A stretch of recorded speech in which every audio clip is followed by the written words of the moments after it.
All right, here we go. So today we're going to react to the story of the book of Job. And first, we're going to listen to the story. It's a story that I've always kind of written off because it just didn't, when I heard it, I thought it was too messed up. Like, I didn't agree with the idea of God doing something like that to somebody because it's pretty messed up what he does in the story. But then I came across like a really fascinating interpretation of it. It's from Dr.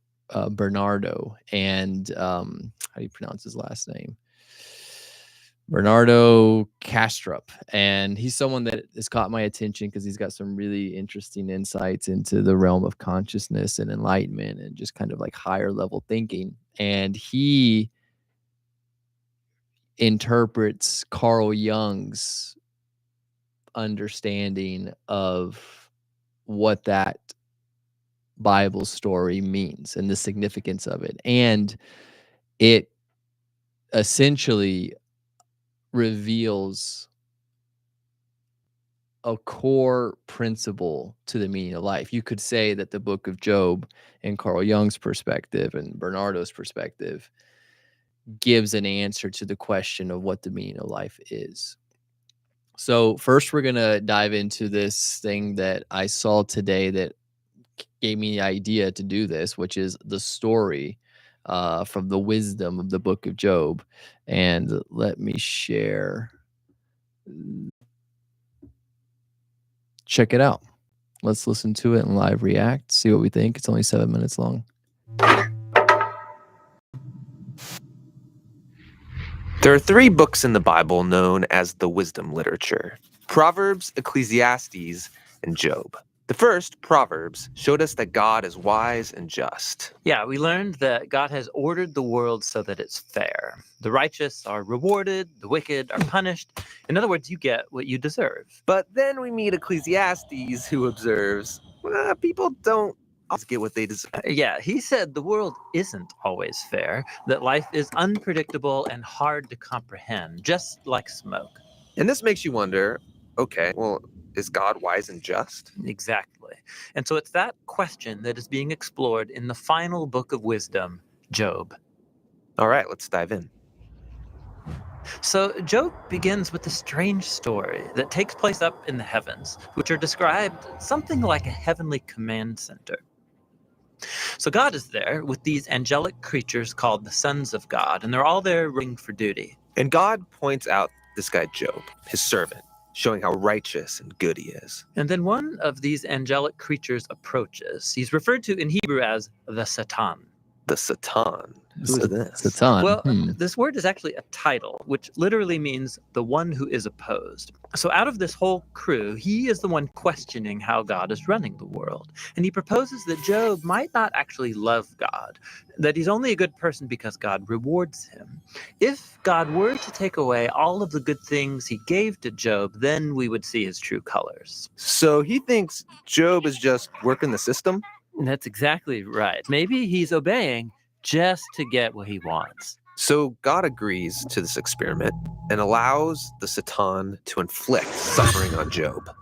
So I think my understanding is, what's an interesting definition of Satan, one who is opposed. My understanding is God wants to test Job. That's how I understood it. I don't think they quite said it that way, just an experiment. I think that's what they implied. God wants to test if Satan's theory is right or if Job is inherently good. And Job loses everyone and everything that he cares about. It is devastating. And remember, he deserves none of this. God himself said so. The remarkable thing is that in the midst of all this suffering, Job still praises God. At least for chapters 1 and 2. But then in chapter 3, we find out how he's really feeling inside. He unleashes this poem that reveals this devastation. It's a long, elaborate curse on the day that he was born. A man is born, let that day be darkness. They kind of skip over all the stuff that happened to Job, but it was very gruesome. Like, God basically just killed all his children, took away his crops, his business, thinking of a plague, some stuff like that. It was really brutal.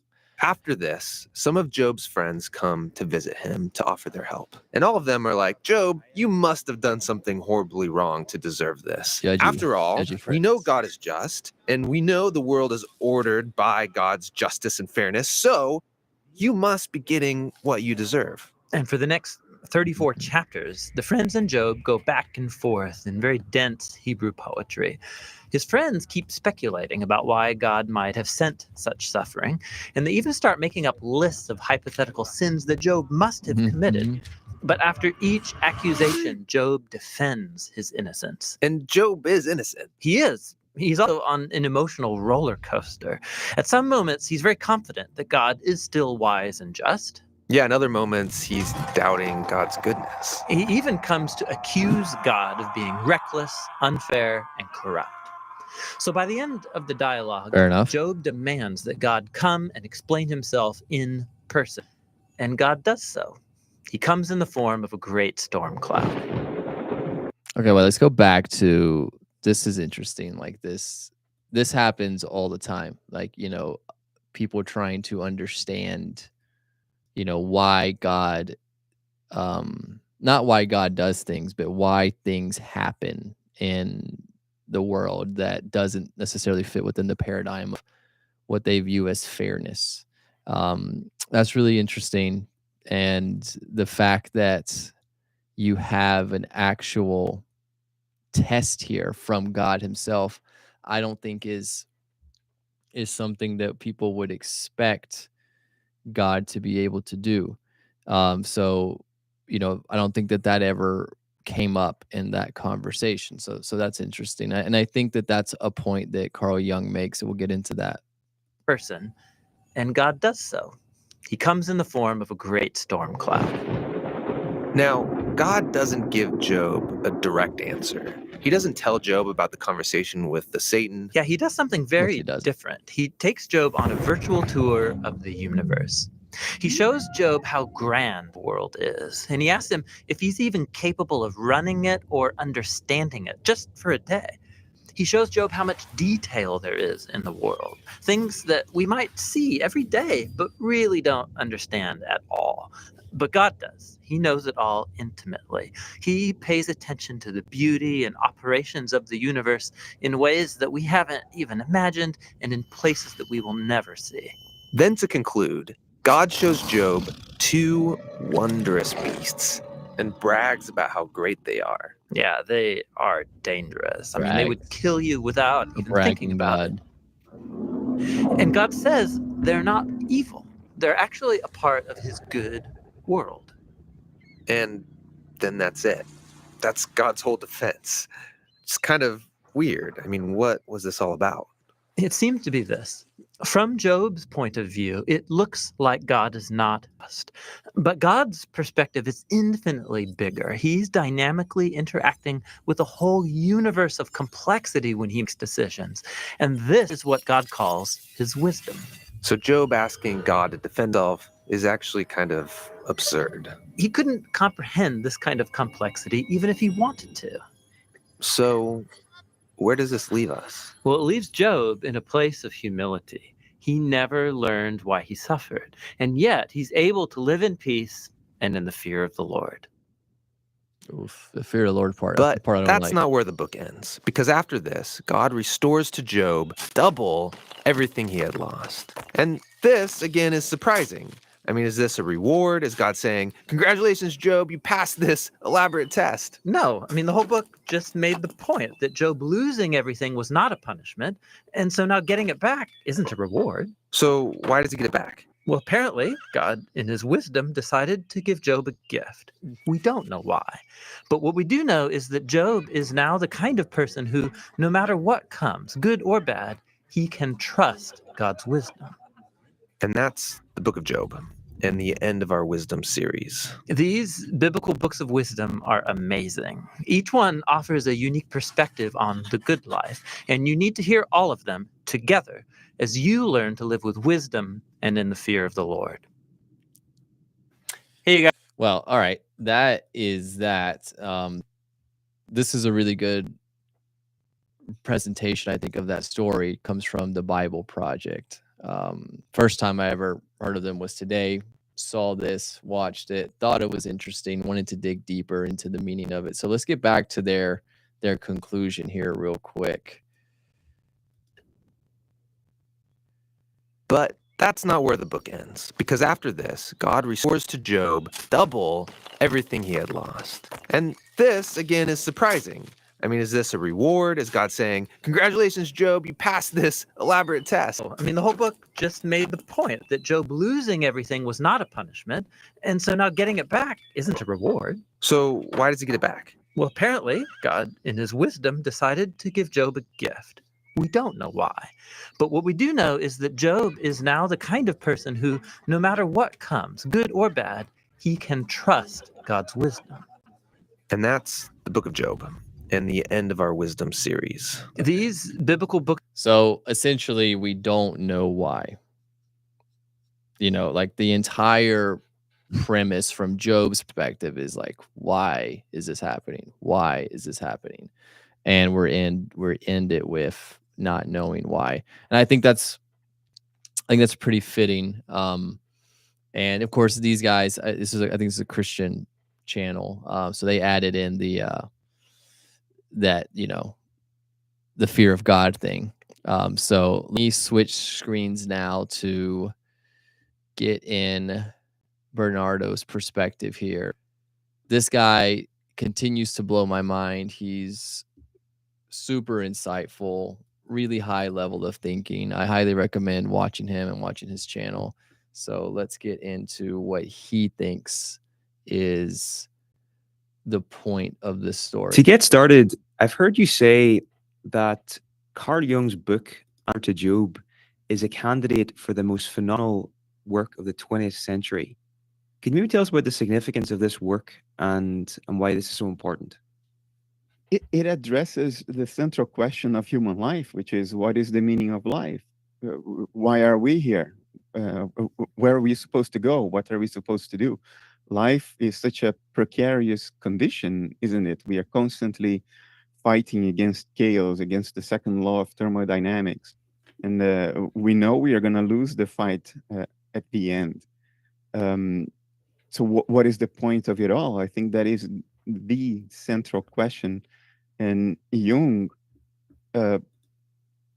found his way to an answer to this through scholarly commentary on one of the books of the Bible. I mean, it's phenomenal. I think that happened. If you start reading the book, you will not sense that this is leading to the meaning of life, right? It sounds completely different in the beginning, like a very niche subject, you know, a sort of psychological treatise on the biblical writers. You know, what could be more abstract and removed from, you know, the poignancy of the question of meaning in our lives?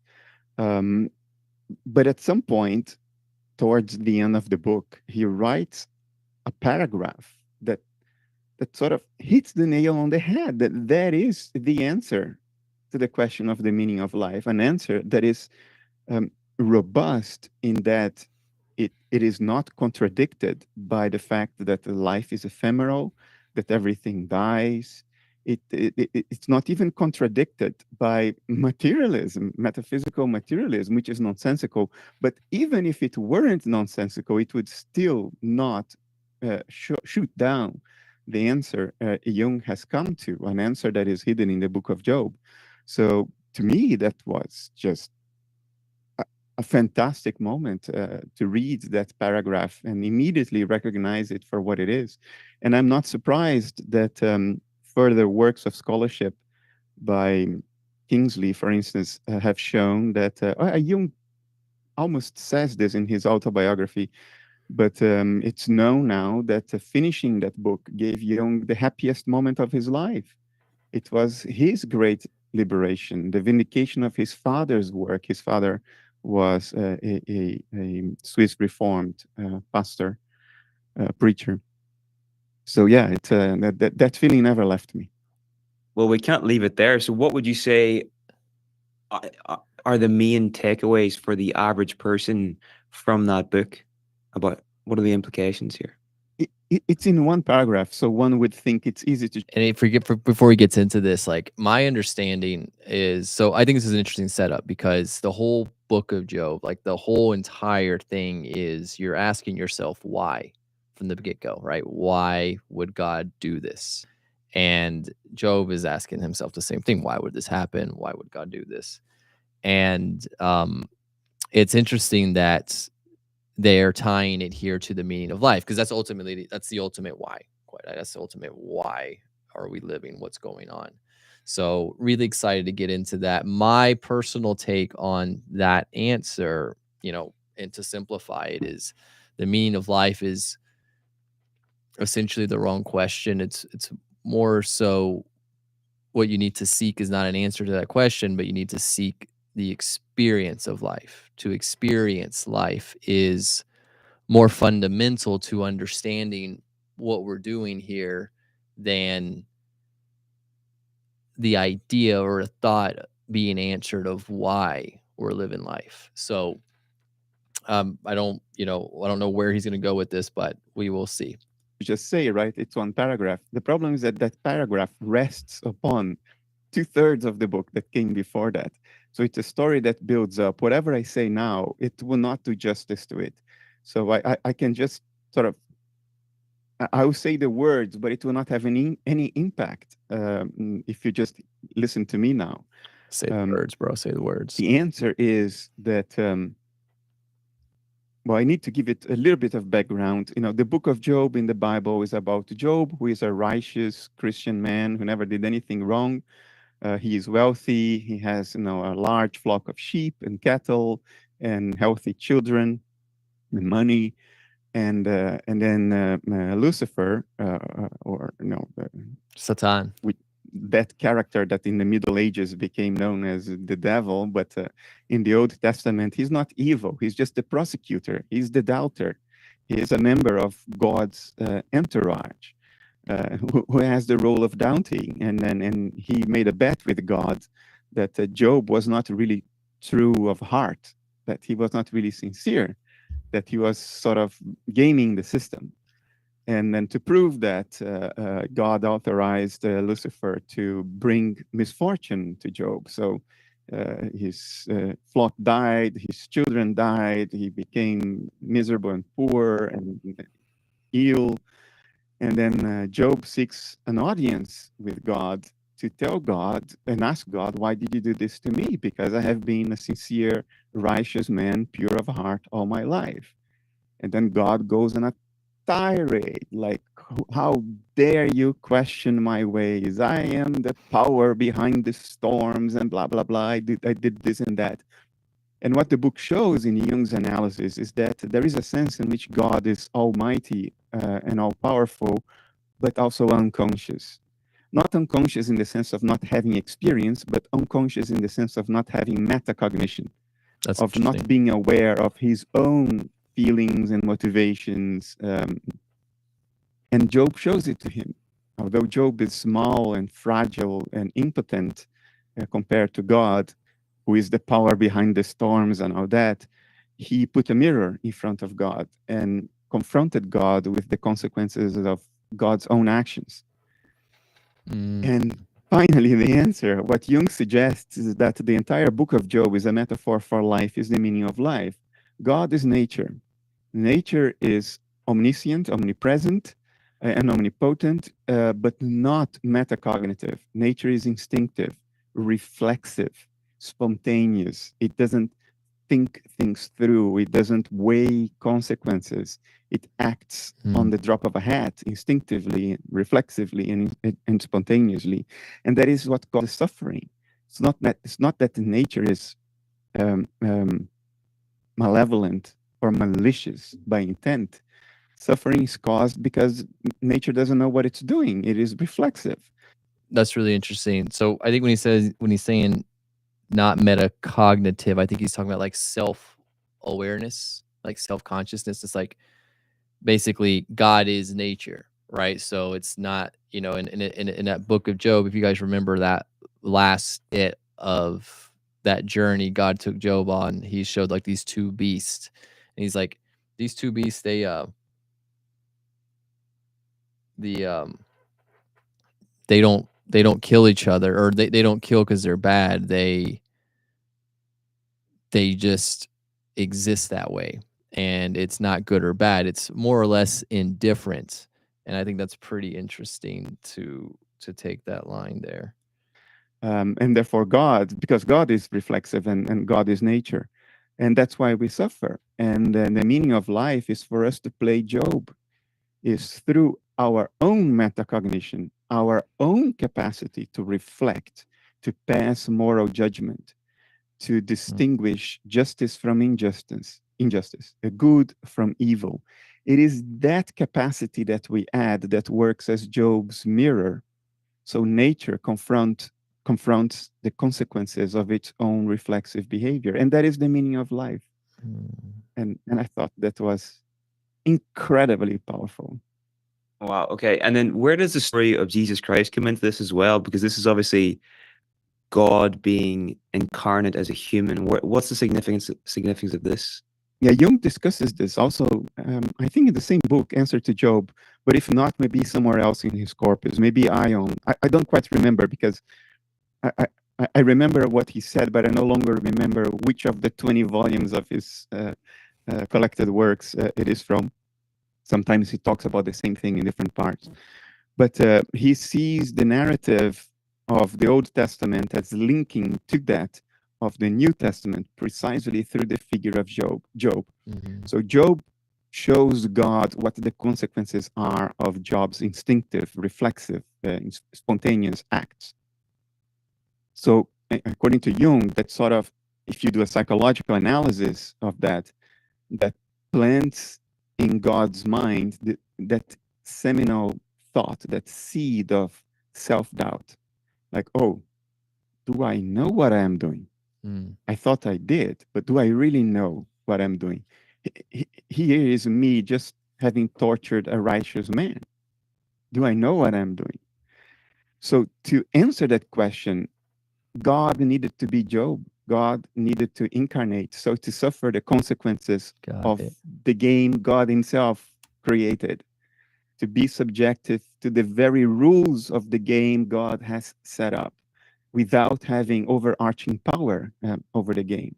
That is the kenosis, the emptying out of the divine nature in the figure of Jesus, which is a theme that recurs in many of the world's myths.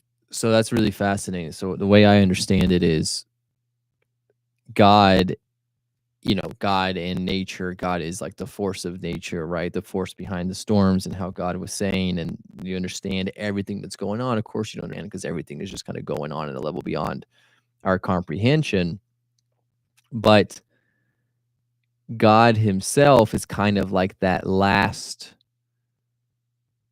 expression in the Old Testament, which was a much more brutal, version of God than the New Testament.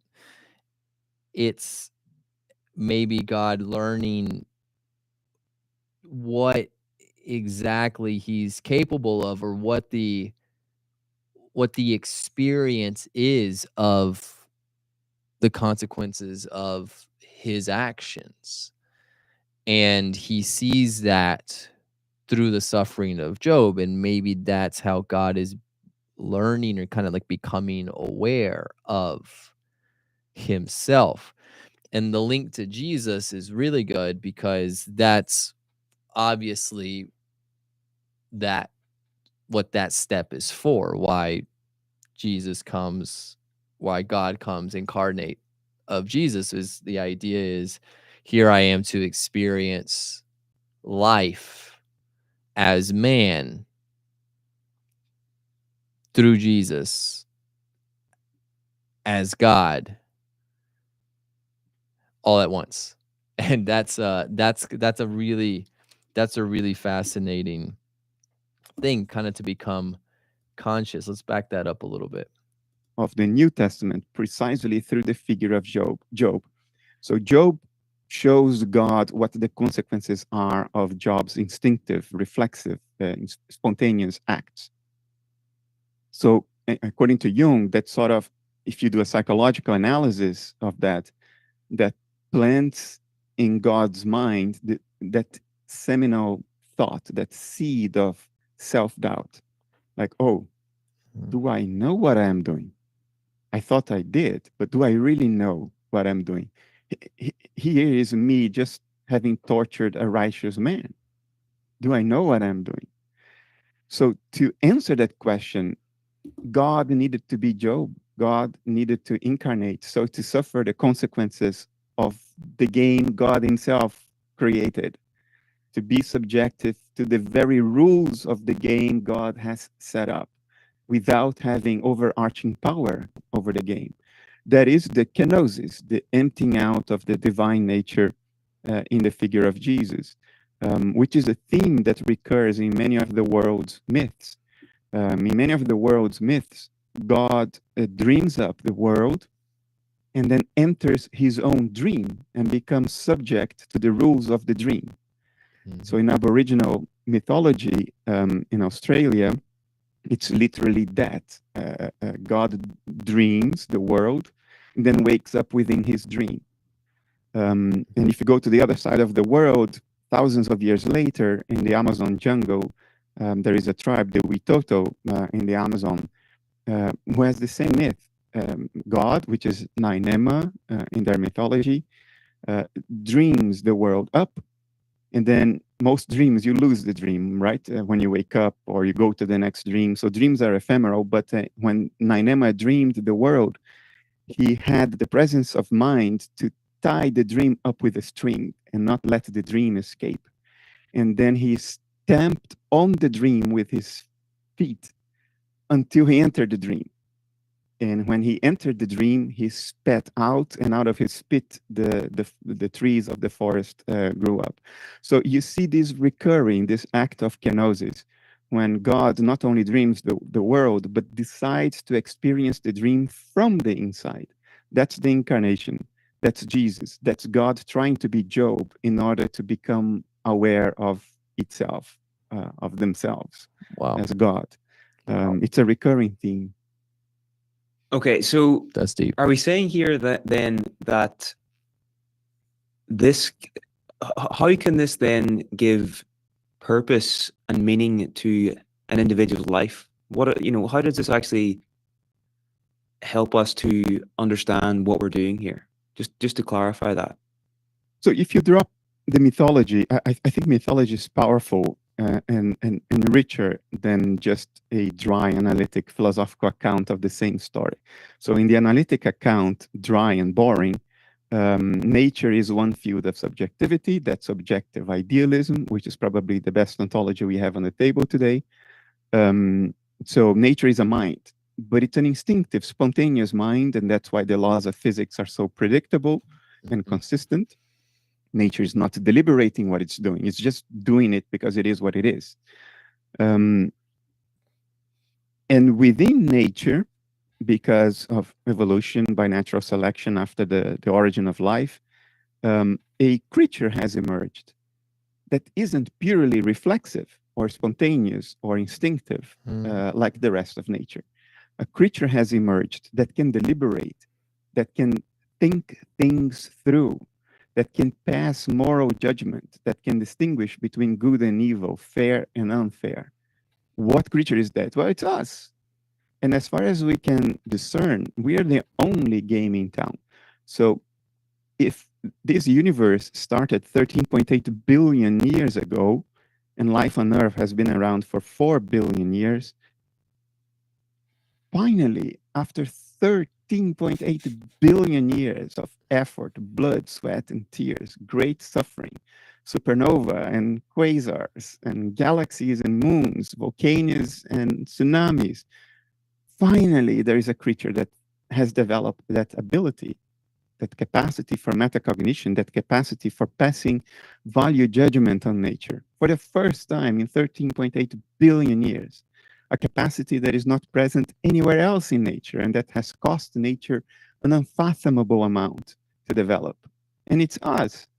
So that is the meaning of life. The meaning of life, and still sticking to Jung, but I agree with it personally. The meaning of life is to observe, to bear witness to what is happening, and to internalize it and contemplate it from the perspective of passing value judgment. We are God's spies. God is spying through the eyes of Job, and we are Job. And we are the only eyes that can see what is good and what isn't, what is fair and what isn't, what is proper and what isn't, and perhaps how things could become better. In any case, it is through our eyes that nature becomes aware of itself, for good or for bad. Whether it's happy with what it finds out or not, it's a different question. But it finds out what it is and what it is doing through our eyes. There can be no greater meaning, and it's a meaning you don't need to create or project. It's intrinsic, it's immanent, it's expressing itself through you, whether you understand it or not, whether you like it or not, whether you believe it or not, it does not matter. Mm-hmm. Wow. Okay. Well, that phrase really stuck in my mind. We are God's spies here. You know, we are nature becoming aware of itself, and just by bearing witness to your experiences and to your suffering, you are contributing to something much larger than yourself, the collective consciousness, as Jung would call it. Yeah. If you think your life has been extremely unfair, if nature has been extremely unfair to you, that recognition, that feeling, which you have, whatever your philosophy, whatever your religion, whatever your beliefs, if you think life has been unfair to you, you will feel it, you will know it.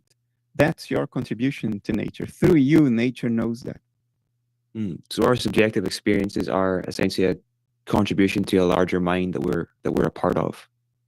That would be my position. As an analytic idealist, that would be my position, because under my philosophical position, our mental contents do not disappear upon death. They are just liberated from the confines of this dissociative mechanism that we call life. In other words, they stay within the very fabric, tissue of reality. They don't disappear. They just become available to nature at large, as opposed to confined in your own personal mind. For sure. Okay.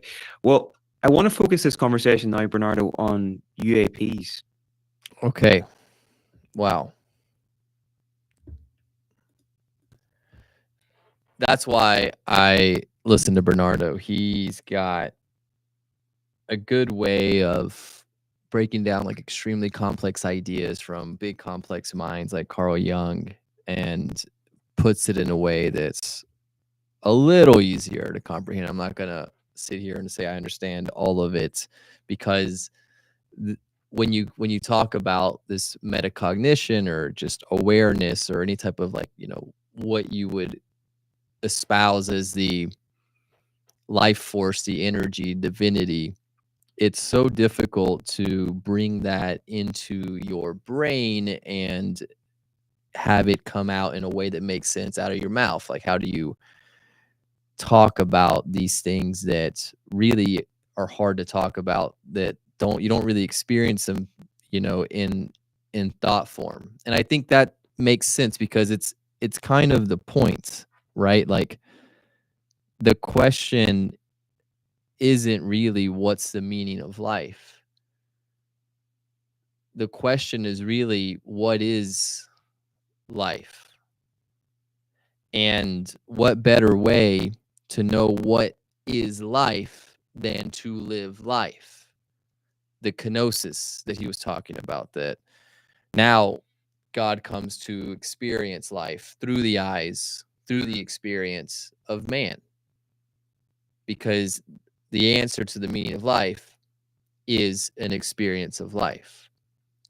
So that's the takeaway. And what makes it easier for me to comprehend that is this idea of, I like the idea of God and nature being really the same thing, like, and the way that nature works, as he said, nature works so predictively. That's why, that's instinctively, therefore it's predictable, therefore physics is able to make equations out of this and predict what's going to happen in the world.